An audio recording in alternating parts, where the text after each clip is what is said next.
Le ministre et sa délégation ont marqué leur premier arrêt sur le site de système d'approvisionnement en eau potable SAEP qui regroupe les arrondissements de Rungis, Atogon et Ayou. La visite de site précédée d'une séance de travail avec l'équipe technique sur place a permis de constater que les travaux, bien qu'ayant démarré récemment, évoluent à un rythme acceptable. Nous avons fait le tour de SAEP. On a pu voir l'évolution des travaux. Certes, ça vient de démarrer à peine. Mais ça avance par rapport aux engagements de l'entreprise. Normalement, à la fin de cette année, les ouvrages seront rendus disponibles et également l'eau pourra couler dans les robinets. Nous avons pu voir également que l'essentiel des matériaux achetés est déjà sur place et que le chantier évolue qu'à un quart même si ce n'est pas comme on le souhaite.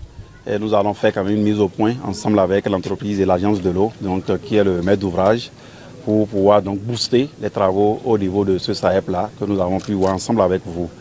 Par contre, au niveau du site du système d'approvisionnement en eau potable de l'arrondissement de Lissa-Gazou, le château est achevé et l'ouvrage fonctionnel. Malgré les corrections à apporter pour parfaire le travail, le ministre s'est dit satisfait. Pas grand problème, en dehors de quelques petites corrections dues à quelques casses au niveau des jonctions qui ont été portées à notre attention et également au niveau du château d'eau, des corrections qui ont été déjà opérées. L'eau est déjà dans le château et disponible auprès sur les bonnes fontaines et au niveau des ménages dans les abonnements privés. Cette sortie est satisfaisante pour moi, même si nous allons encourager, nous allons demander à l'agence de veiller beaucoup plus à ce que les travaux aillent plus vite. Satisfaction certes, mais ce n'est pas la fin du calvaire dans la commune d'Alada en matière de disponibilité d'eau potable.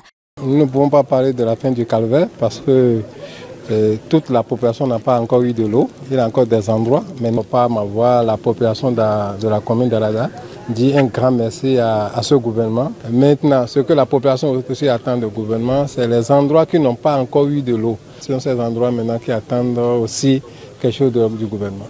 La réponse de l'autorité ministérielle à cette doléance se veut rassurante.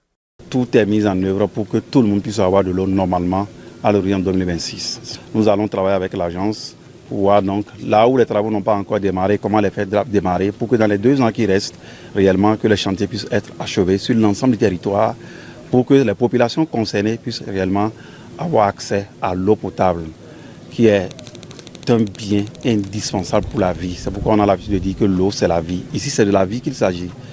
La tournée va se poursuivre les jours à venir dans d'autres localités du pays.